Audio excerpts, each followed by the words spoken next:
welcome to your favorite channel Chemistry with Swati, and today start a new topic, a new chapter. Matter surround us. First question is arise, what is a matter? पहला ये question उठता है कि matter क्या होता है। जैसे मैंने इस पेन को पकड़ा, ये पेन है मेरे हाथ में, अगर मैं इसको ऐसा पकड़ के दी तो इसका कुछ वेट होगा, ऑफ कोर्स ये कुछ जगह को ऑक्यूपाई करेगा। जैसे मेरे हैंड्स में इतनी जगह को इसने ऑक्यूपाई किया, तो पूरे यूनिवर्स में जो भी चीज जिसका वेट होता है और जो कोई स्पेस को ऑक्यूपाई करता है उसको हम क्या बोलते हैं? Matter. Which has a mass and occupy space is called matter. बहुत अच्छा टॉपिक है, बहुत इंटरेस्टिंग है, बहुत इजी करके मैं उसको पढ़ाने की कोशिश कर रही हूँ, आपको मजा आएगा पढ़ने। Which is a mass and occupy space is called matter. ये होता है मैटर। पूरे यूनिवर्स में कहीं भी हम जाए, जैसे एक बुक होती है हमारे पास, कोई बुक उठा ली हमने, उस बुक को अगर हमने अपने हाथों में ले लिया, एक पेन को अपने हाथों में ले लिया, तो उस बुक या पेन का कुछ तो वेट होगा। और अगर उस बुक को हमने कोई डेस्क पे रख दिया, आपकी जैसे एनसीईआरटी बुक है, उसको हमने कुछ डेस्क पे रख दिया, तो वो डेस्क पे उतना एरिया वो कवर कर लेगी। जैसे कोई बुक है हमारे पास, दैट इज अवर बुक, ये हमारी एनसीईआरटी बुक है। इस बुक को मैंने डेस्क पे रखा, तो वो डेस्क के इतने, ये डेस्क है सपोज हमारा, दैट इज अवर डेस्क, तो डेस्क के इतने एरिया में इसने स्पेस को ऑक्यूपाई किया और उसका कुछ तो वेट होगा, तो वह है मैटर। तो मैटर तुमको पता चल गया कि जिसका मास होता है, जो इसको स्पेस को ऑक्यूपाई करता है, वो क्या होता है? मैटर। अब मैटर की प्रॉपर्टीज क्या होती है? मैटर किससे मिलकर बना होता है? तो क्लासरूम किससे मिलकर बना होता है? हम अगर कहें स्टूडेंट्स की लाइफ में कि क्लासरूम किससे मिलकर बना है, तो आपके पास सबसे इजीएस्ट आंसर होता है कि classroom is made up by students. हमारा जो क्लासरूम होता है, उस क्लासरूम में सबसे पहले होते हैं स्टूडेंट्स। रूम तो हर होते हैं, पर अगर स्टूडेंट हो तभी वो क्लासरूम होगी। तो स्टूडेंट से बना है हमारा क्लासरूम। वैसे ही जो मैटर होता है, वो मैटर बना होता है पार्टिकल्स का। मैटर क्या होता है? Matter is made up of particles. हम अब मैटर की प्रॉपर्टीज को पढ़ रहे हैं। Properties of matter. What is the properties of matter? तो matter is made up of particles. पहली property, matter is made up of particles. Matter किससे बना है? पार्टिकल से बना है।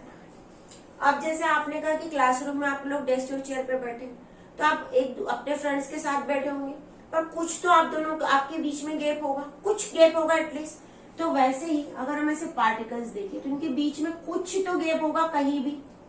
तो हमेशा पार्टिकल्स के बीच में क्या होता है? स्पेस। क्या होता है? पार्टिकल्स के बीच में स्पेस। तो दूसरी प्रॉपर्टी है, there is space between the particles. Particles के बीच में क्या है? स्पेस है। अब आप क्लास में जब आपको सिटिंग अरेंजमेंट कोई टीचर्स आपके करवाते होंगे, तो टीचर्स आपको हमेशा कहते हैं कि आप इसके साथ बैठो, तो आप जनरली क्या कहते हैं? You choose to sit with your friends. Am I correct? Yes, of course. तो वैसे ही आपकी फ्रेंडशिप है, तभी आप उनके साथ बैठे हैं। तो पार्टिकल्स जब साथ में होते हैं एक दूसरे के साथ, तो क्या होते हैं? पार्टिकल्स एक दूसरे को हमेशा अट्रैक्ट करते हैं, अपनी ओर खींचने की कोशिश करते हैं। तो particles always attract each other. Particles हमेशा एक दूसरे को अट्रैक्ट करेंगे, हमेशा अट्रैक्ट करेंगे। Particles always attract with each other. Particles जो होते हैं, जैसे हमने कई बार देखा है, हम क्लासरूम में अगर अपनी सीट पे भी बैठे हैं, तो हम क्या करते हैं? मूवमेंट करते हैं अपनी प्लेस से। हो सकता है कि आप चल के नहीं जा रहे हो, लेकिन आप आजू बाजू बात हिलोगे डुलोगे। तो वैसा ही पार्टिकल्स हमेशा क्या करते हैं? मूवमेंट करते हैं। Particles are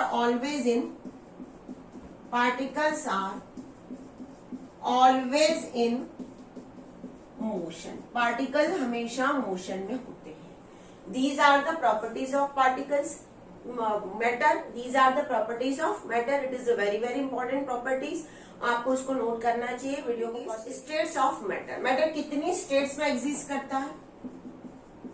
it's states of matter. Matter कितनी स्टेट में एग्जिस्ट करता है? तो मैटर की 3 स्टेट होती है, सॉलिड, लिक्विड एंड गैसेस। अब सॉलिड किसको कहते हैं? जैसे मेरे हाथ में मार्कर है या मैं जिस बोर्ड पे हूँ लिख रही हूँ वो भी एक सॉलिड है। तो what is the property of solid? अगर मैं कहूं कि इसको मैंने ऐसा दबा दिया तो क्या इसका शेप चेंज होगा? क्या नहीं, इसका शेप कभी नहीं चेंज होगा। यानी मतलब दबाने से कुछ नहीं होगा, फिक्स है इसका शेप।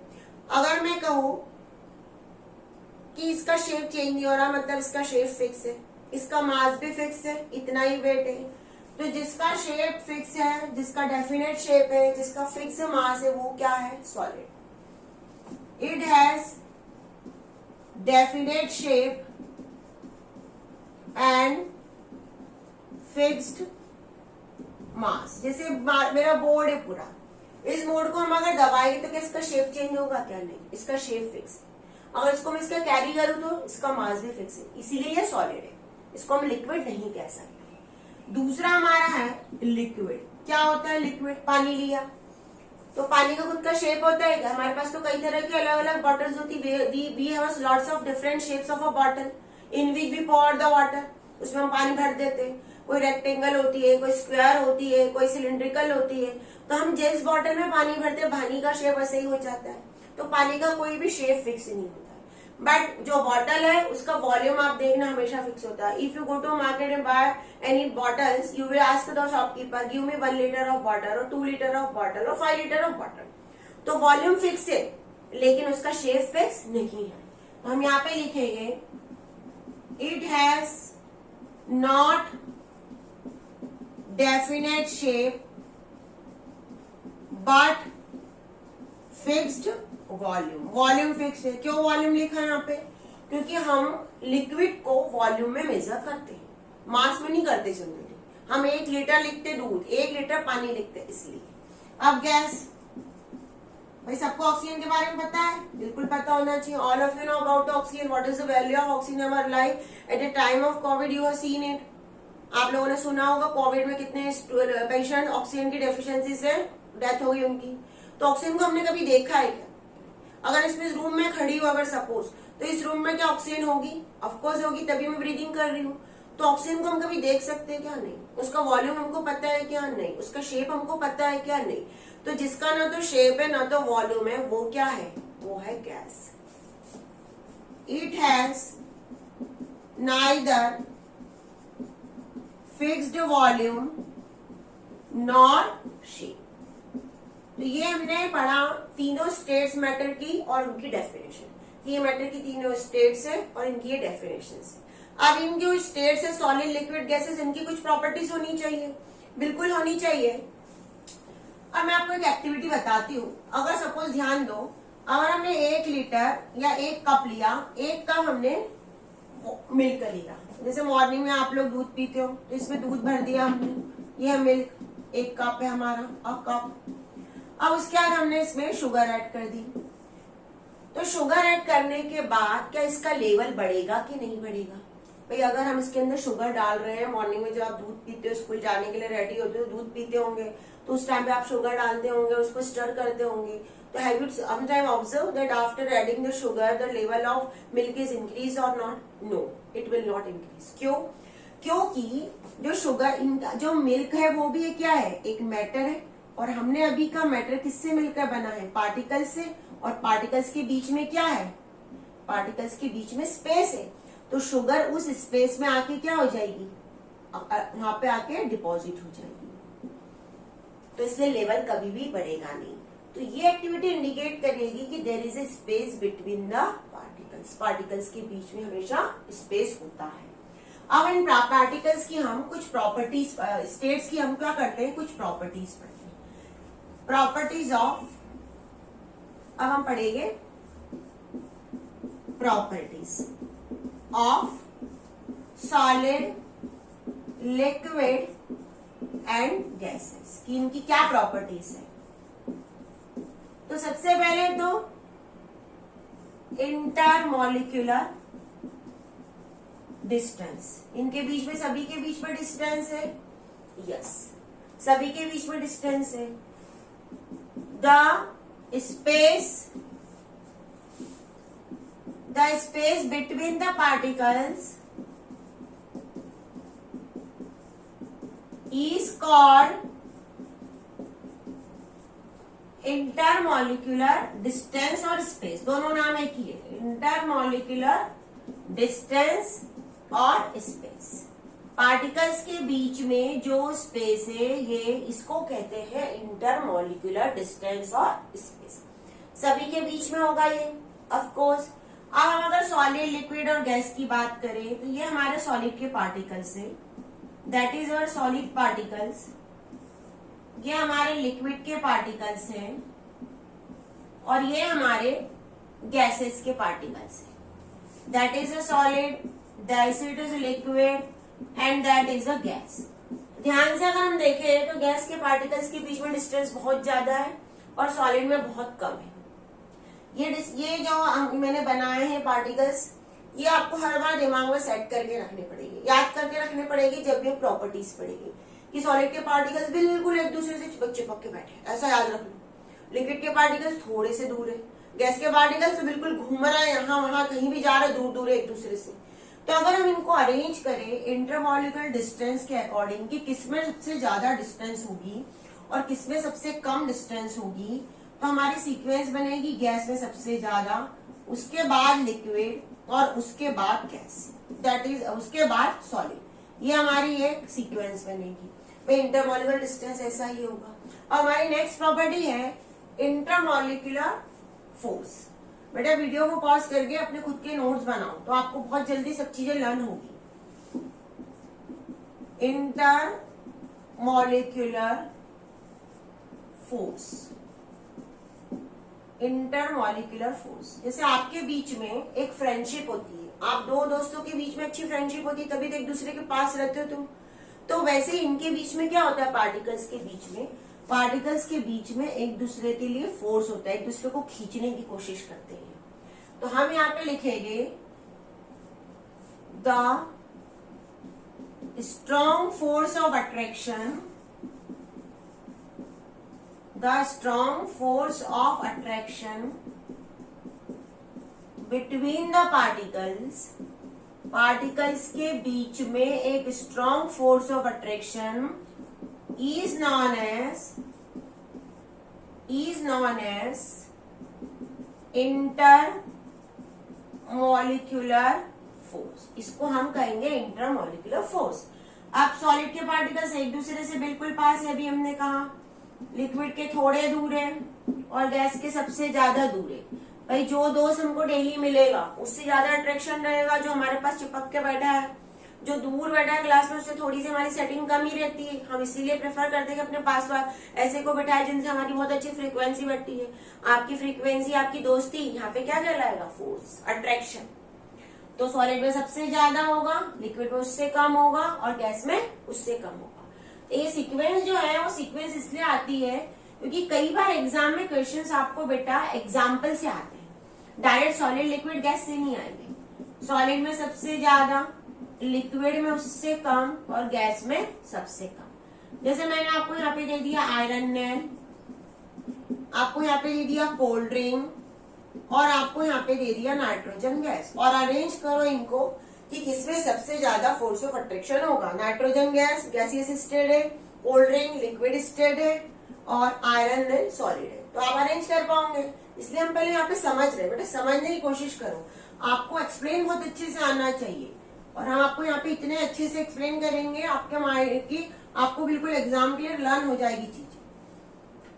अब इसके बाद हमारा नेक्स्ट टॉपिक होता है डेंसिटी। क्या है, डेंसिटी। आप लोगों ने सभी ने पढ़ा होगा 8th क्लास में, मास per unit volume, mass per unit volume is called density. Mass per unit volume is called density. Density is equal to mass upon volume. Density को जनरली डिनोट किया जाता है स्मॉल से। मास को किस में मेजर करते हैं, केजी में, और इसको किस में मेजर करते हैं, जनरली इसको मेजर करते हैं मीटर क्यूब। तो ये इसकी एसआई यूनिट बनी। ये क्या है, इसकी SI unit, that is a SI unit. ये इसकी SI यूनिट है। अब जिसका मास ज्यादा है उसकी डेंसिटी ज्यादा होगी। अगर सपोज मैंने आपको एक हैंड में आपको मैंने कहा कि आप 1 लीटर पानी को उठाओ और दूसरे हैंड में मैंने कहा कि 1 kg शुगर को उठाओ, तो दोनों में से आपको कौन सा हैवी लगेगा? ऑफकोर्स हमको शुगर हैवी लगेगा, क्योंकि शुगर के पार्टिकल्स एक दूसरे के पास पास है तो उनका मास ज्यादा है। तो जिसका मास ज्यादा हो उसकी डेंसिटी ज्यादा होगी। तो हमारी जो सीक्वेंस है वो क्या बनेगी? सॉलिड सबसे ज्यादा, फिर बनेगा लिक्विड और फिर बनेगा गैस। ये हमारी सीक्वेंस रहेंगी डेंसिटी के लिए। भाई इसकी ज्यादा डेंसिटी, इसकी कम डेंसिटी है। उसके बाद हमारे आप लोगों ने कभी अपनी लाइफ में फ्लूइडिटी वर्ड सुना होगा, शायद हो सकता है सुना हो फ्लूइडिटी। अब फ्लूइडिटी क्या होता है? कैपेसिटी टू फ्लो, बहने की क्षमता। हिंदी में क्या बोल सकते हैं? सिंपल। बेटा केमिस्ट्री को बहुत ज्यादा हार्ड लैंग्वेज में नहीं पढ़ना है, हमको केमिस्ट्री को बहुत इजी लैंग्वेज में पढ़ना है। हम जितनी ज्यादा इजी लैंग्वेज में केमिस्ट्री को पढ़ेंगे उतना अच्छा हमको जल्दी समझ में आएगा। सिर्फ आपको अपनी लैंग्वेज को इतना इजी करके समझना है, किसी भी चीज को समझना है। लिखते समय सिर्फ हमारा नॉलेज होना चाहिए कि हमने ये कंसेप्चुअल स्टडी होनी चाहिए, आपके कंसेप्ट क्लियर होने चाहिए। कैपेसिटी टू फ्लो, फ्लो करने की क्षमता। अगर मैं जैसे इसको नीचे डाल दिया मैंने, तो क्या होगा? ये बहेगा क्या? नहीं। अगर मैं पानी को नीचे डालूं तो कुछ हद तक वो बहेगा। गैस बहती रहती है। तो सबसे ज्यादा कैपेसिटी किसकी होगी? फ्लूइडिटी में। कौन सबसे ज्यादा फ्लो करेगा? सबसे ज्यादा फ्लो करेगा गैस। उसके बाद आएगा लिक्विड और उसके बाद आएगा, पक्का नहीं, सबसे ज्यादा होगा लिक्विड। पानी सबसे ज्यादा तेज बहता है, फिर गैस बहती है और फिर होता है सॉलिड। आपने नदी का पानी देखा है कितनी तेजी से बहता है? बहने की क्षमता हम ये पढ़ रहे हैं। तो लिक्विड सबसे ज्यादा, फिर गैस और फिर सॉलिड। ये जितने भी आपको ये दिए हैं, एग्जाम में कभी भी ऐसे डायरेक्ट क्वेश्चन नहीं आएंगे। एग्जाम में जैसे कि आपको पूछेंगे एग्जाम्पल। हमको सभी चीजों को किससे पढ़ना है? एग्जाम्पल से पढ़ना है। आप एक बहुत इंटरेस्टिंग टॉपिक है डिफ्यूजन। अब क्या होता है ये डिफ्यूजन? सबसे पहले तो आप लोगों ने कई बार जैसे पूजा करते हम, तो पूजा करते तो अगरबत्ती लगाते। तो पूजा करते समय आपने देखा होगा हम अगरबत्ती लगाते किसी एक कॉर्नर में। जैसे हमारा घर है, इस घर के एक रूम में, यहाँ पे हमारा पूजा घर है, यहाँ पे हमने अगरबत्ती लगाई। सपोज ये आपका किचन है, ये आपका लिविंग रूम है और ये आपका बेडरूम है। तो आपने देखा होगा कि इस अगरबत्ती की खुशबू हमको सभी जगह फील होती है, आती है। या कई बार हम पार्टीज में जाते हैं, हम परफ्यूम लगाते हैं या परफ्यूम लगाते हैं, तो देखना परफ्यूम की स्मेल हमको हर जगह आती है। तो ऐसा क्यों होता है कि स्मेल हमको आती है? या कई बार तुमने देखा होगा कि आपकी मम्मी अगर आपके लिए बहुत अच्छा खाना बना रही है किचन में, और वो खाना अगर गर्म है तो आपको बहुत अच्छी खुशबू आती है, आप तुरंत कहते हो मम्मी आज क्या बना है? तो क्या रीजन है ऐसा कि इन सभी स्मेल को हम फील करते हैं? Why we feel such type of smell? तो इसका कंसेप्ट है डिफ्यूजन। अब एयर के हमारा ये सभी रूम, ये सभी जगह है, यहाँ पे सभी जगह एयर है, हर रूम में एयर है, पक्का है। यहाँ भी एयर है, यहाँ पे भी एयर है और यहाँ पे भी एयर है। एयर क्या है? गैस है। तो इसके बीच में इसके भी क्या रहेंगे? पार्टिकल्स रहेंगे, इसके पार्टिकल्स। यस। अब आपने अगरबत्ती लगा दी, कहीं मैं अगरबत्ती लिख रही हूँ, जितना मैंने कहा इजी पढ़ोगे उतना इजी समझ में आएगा। अब अगरबत्ती होगी तो अगरबत्ती के भी पार्टिकल्स होंगे। तो ये अगरबत्ती के पार्टिकल्स एयर के पार्टिकल्स के साथ क्या हो जाएंगे? मिक्स हो जाएंगे। क्या हो जाएंगे? मिक्स हो जाएंगे। और एयर के पार्टिकल्स हर जगह घूमते रहते हैं, तो वो पार्टिकल्स हमारे पे खुशबू हमको पहुंचा देंगे। तो हम अपनी डेफिनेशन में डिफ्यूजन में लिखेंगे intermixing of particles is called diffusion. Particle की जो इंटरमिक्सिंग है उसको हम क्या कहते हैं? Diffusion. It is a very very important topic. ये आपको बहुत अच्छे से आना चाहिए समझ में। मैंने क्या कहा? एयर के पार्टिकल्स इस रूम में भी है। अगर मैंने इस रूम में जहाँ खड़ी हूँ वहां पे मैंने अगरबत्ती लगा ली, तो एयर के पार्टिकल्स के साथ अगरबत्ती के पार्टिकल्स क्या हो जाएगी? यहाँ पे हर जगह एयर है, यहाँ पे अगरबत्ती है। एयर के पार्टिकल्स हर जगह है, अगरबत्ती के पार्टिकल्स यहाँ पे है। ये अगरबत्ती के पार्टिकल्स एयर के पार्टिकल साथ मिक्स हो जाएंगे और पूरे घर में आ जाएंगे। ये कहलाता है diffusion. Intermixing of particles is called diffusion. Intermixing of particles is called diffusion.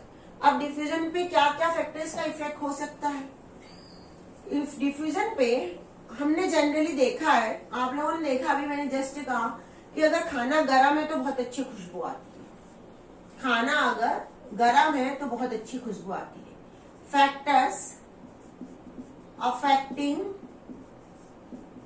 The rate of diffusion. कौन कौन से फैक्टर है जो डिफ्यूजन की रेट को अफेक्ट करेंगे? पहला है टेम्परेचर। जितना ज्यादा हाई टेम्परेचर होगा डिफ्यूजन की रेट उतनी बढ़ जाएगी, क्योंकि एनर्जी बढ़ेगी, काइनेटिक एनर्जी हाई टेम्परेचर से, इसलिए। ऑन इंक्रीजिंग द टेम्परेचर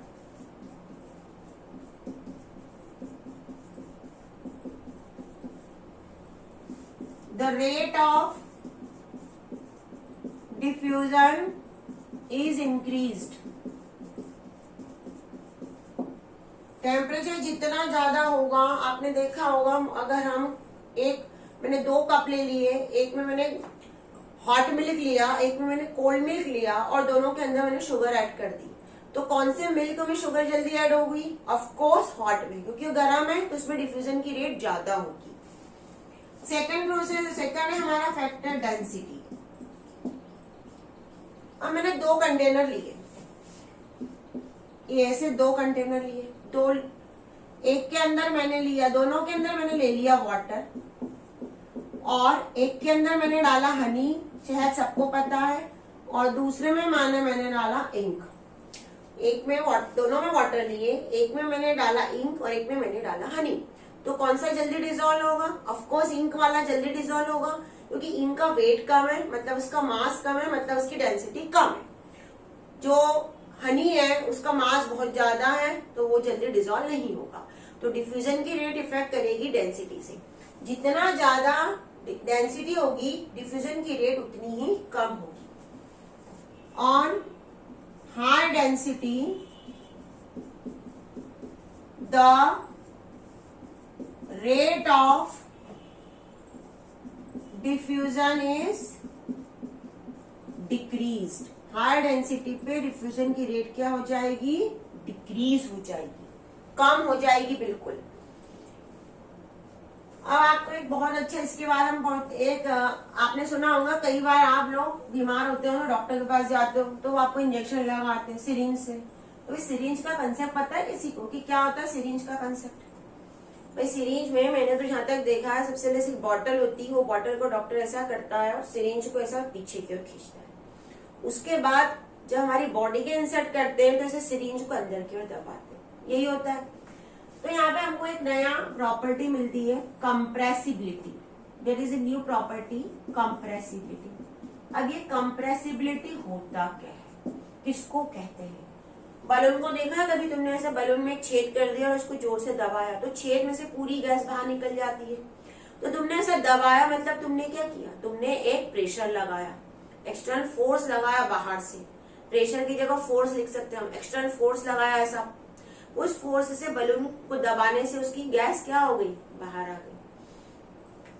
तो कंप्रेसिबिलिटी यही है। On applying external force, on applying external force, the particles come close to each other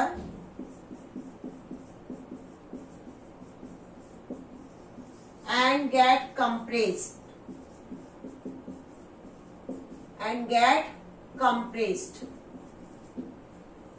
The property is known as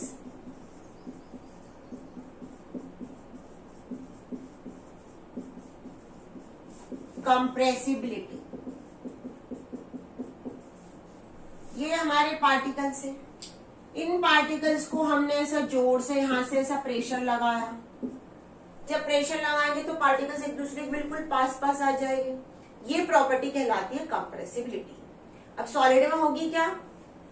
solid में होगी कि नहीं होगी, इसका आंसर हम उसके अभी हमने जो कहा था कि उनके पार्टिकल्स की अगर हम स्टडी करें तो सॉलिड में तो पार्टिकल्स एक दूसरे के बिल्कुल पास पास है, लिक्विड में कुछ दूर है और गैस में तो बहुत ज्यादा दूर है, भाई जहां मन करा वहां।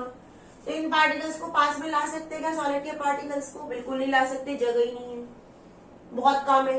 लिक्विड में कुछ हद तक कर सकते, गैस में सबसे ज्यादा होगी क्योंकि पार्टिकल्स बहुत दूर है, इसको यहाँ से ऐसा लाने की कोशिश करी तो आ सकते हैं पास पास एक दूसरे के।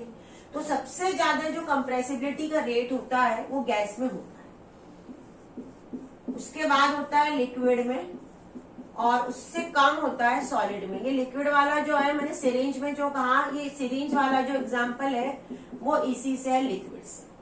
सिरिंज में जो दबाते हैं हम, जो हमारी बॉडी के अंदर डालते हैं, तो वो दबाने का मतलब होता है जो प्रेशर लगाते हैं तो पार्टिकल्स एक दूसरे के पास आते हैं और अंदर की ओर जाते हैं हमारी बॉडी के अंदर। That is a compressibility.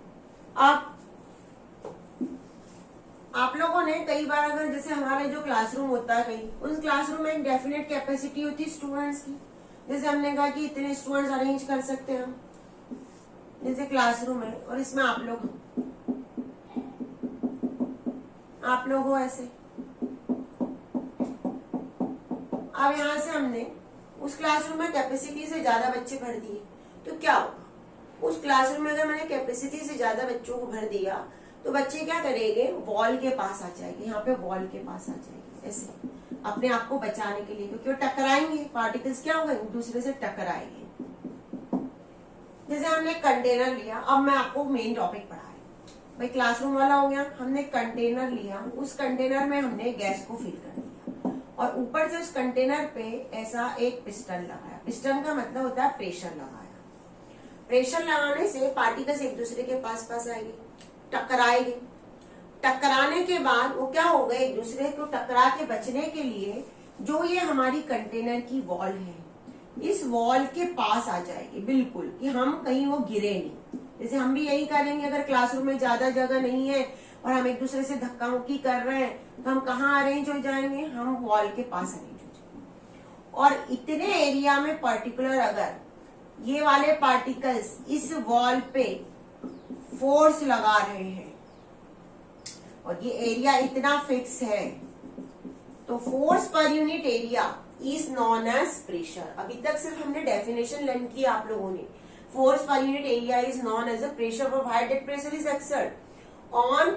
अब हम लिख सकते हैं, if we take a gas in a container and we close the container and gas particles collide with each other, and due to that collision they exert the force on the wall of container at a particular area, and that is known as pressure. Container लिया, container के अंदर gas भर दी, container को बंद कर दिया, container के अंदर जो गैस के पार्टिकल्स है, पार्टिकल्स क्या करेंगे? मूवमेंट करेंगे, मूवमेंट करने से एक दूसरे से टकराएंगे, टकराने से वो कंटेनर की वॉल पे एक फोर्स लगाएंगे और वो जो फोर्स लगेगा वो पर्टिकुलर एरिया में लगेगा, उसको हम कहेंगे प्रेशर। तो अब हम क्या लिखेंगे? Pressure is equal to force upon area. इसकी ऐसा यूनिट क्या होती है? जनरली न्यूटन मीटर होती है square, generally newton metre square. ये न्यूटन लिख के दे रही हूं मैं, newton metre per metre square. Newton किसकी ऐसा यूनिट है? फोर्स की। और इसकी जगह एक लिखते हैं एटीएम, एटमॉस्फेरिक प्रेशर। क्या लिखते हैं हम? एटमॉस्फेरिक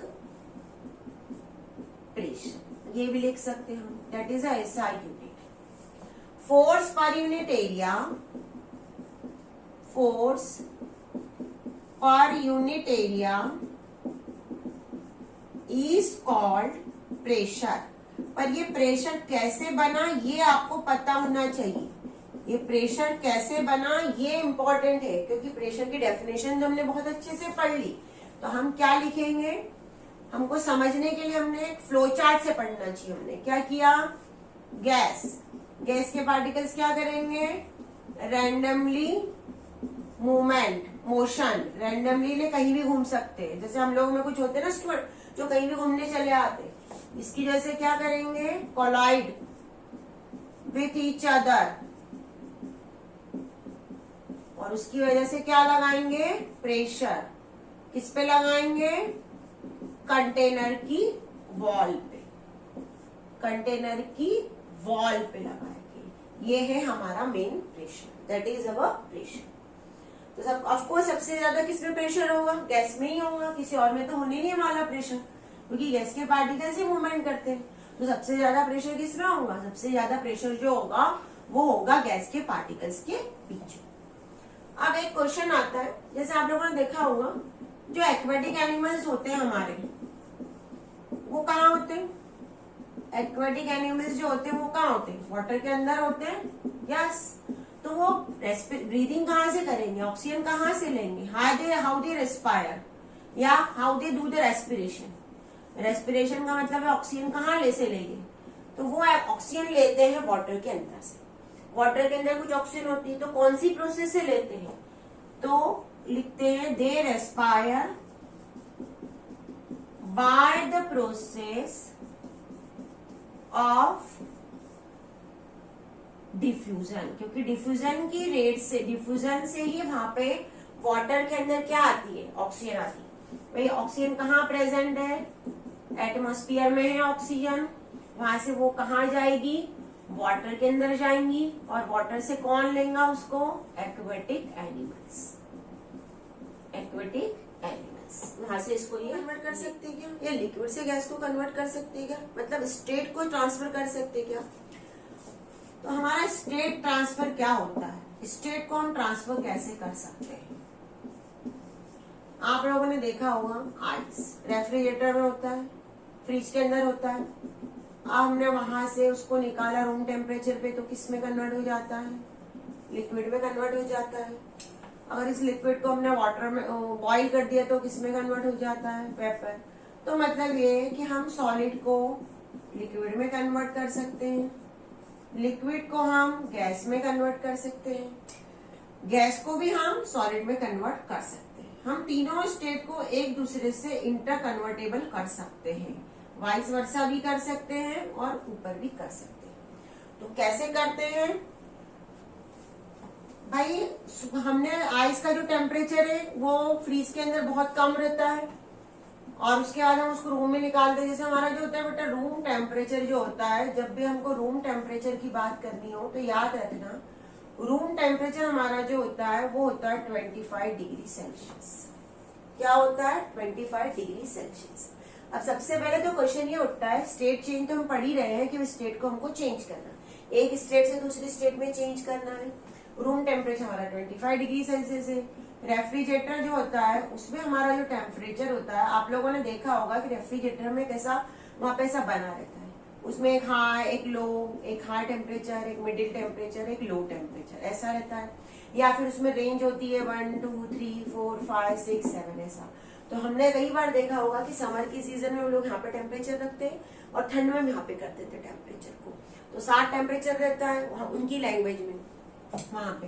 तो जो रेफ्रिजरेटर का टेम्परेचर रहता है वो हम मान के चले अगर 1 डिग्री है, रूम का टेम्परेचर 25 डिग्री सेल्सियस है, अगर बॉईल किया तो कुछ और टेम्परेचर हो जाएगा। तो टेम्परेचर में चेंजेस हो रहा है। टेम्परेचर में चेंजेस होने से क्या हो रहा है? टेम्परेचर में चेंजेस होने से ये हो रहा है कि हमारे स्टेट चेंज हो रही है, एक स्टेट से दूसरे स्टेट में चेंज हो रही है। तो स्टेट को चेंज करने की प्रोसेसेस क्या होती है? एक होता है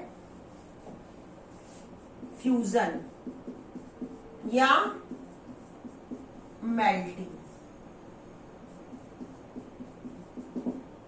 पॉइंट, फ्यूजन पॉइंट या मेल्टिंग किसको कहते हैं? मेल्टिंग कहते हैं the conversion of ice into liquid. Ice का लिक्विड में कन्वर्ट करने की प्रोसेस होती है मेल्टिंग। अब ये मेल्टिंग कितने डिग्री टेम्परेचर पे करना पड़ेगा? तो उस कितना जो टेम्परेचर होगा उसको हम कहते हैं मेल्टिंग पॉइंट। क्या बोलते हैं? Melting point. The temperature at which solid is converted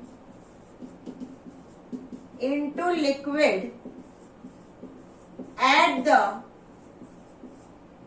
atmospheric pressure क्योंकि हम जो भी काम कर रहे हैं वो एक रूम में कर रहे हैं, और आपको पता है कि भाई हर जगह एयर प्रेजेंट है। कोई भी रूम, हमारा लैब हो स्कूल का, या हमारा घर हो कहीं भी, या किचन हो, तो वहां पे हर जगह क्या प्रेजेंट है? एटमॉस्फेयर। एटमॉस्फेयर है तो क्या है? एयर है। एयर है तो एयर हमेशा क्या लगाएगी? एक प्रेशर लगाएगी, और जो प्रेशर एयर लगाती है उस प्रेशर को हम क्या बोलते हैं? उसको हम बोलते हैं atmospheric pressure. The temperature at which solid is converted into liquid at the atmospheric pressure is called melting point. उसको हम क्या बोलते हैं? melting point. अब हमारे आइस का मेल्टिंग पॉइंट कितना होता है? आइस का जो मेल्टिंग पॉइंट होता है वो होता है 0 डिग्री सेल्सियस। क्या होता है? 0 डिग्री सेल्सियस। वैसे ही अगर हमने वाटर को हीट करना स्टार्ट कर दिया, और इस प्रोसेस को मेल्टिंग कहते हैं या फ्यूजन भी कहते हैं। अब उसके बाद हमने वाटर को लिया, एक कंटेनर में रखा और बॉईल करना स्टार्ट कर दिया, तो एक हमको पॉइंट मिलता है boiling point. The temperature at which liquid is converted into vapour at the atmospheric pressure is called boiling point. इसको हम क्या लिखते हैं? Boiling point. कितना होता है वाटर का बॉइलिंग पॉइंट? वाटर का जो बॉइलिंग पॉइंट होता है वो होता है 100 डिग्री सेल्सियस। ये वाटर का बॉइलिंग पॉइंट है और ये आइस का मेल्टिंग। और इसमें कुछ एनर्जी लगेगी, लग सकती है। ये डिग्री सेल्सियस क्या चीज है ये भी हमको समझ में नहीं आ रहा है, तो हमारे नेक्स्ट वीडियो में हम यही सब चीजें आपको एक्सप्लेन करते रहिए। तो पढ़ते रहिए। कोई अगर डाउट है तो कमेंट्स बॉक्स खुला हुआ है, उसमें डाउट लिखिए। केमिस्ट्री को बहुत इजी करने के लिए हमेशा हमारे साथ जुड़े रहें।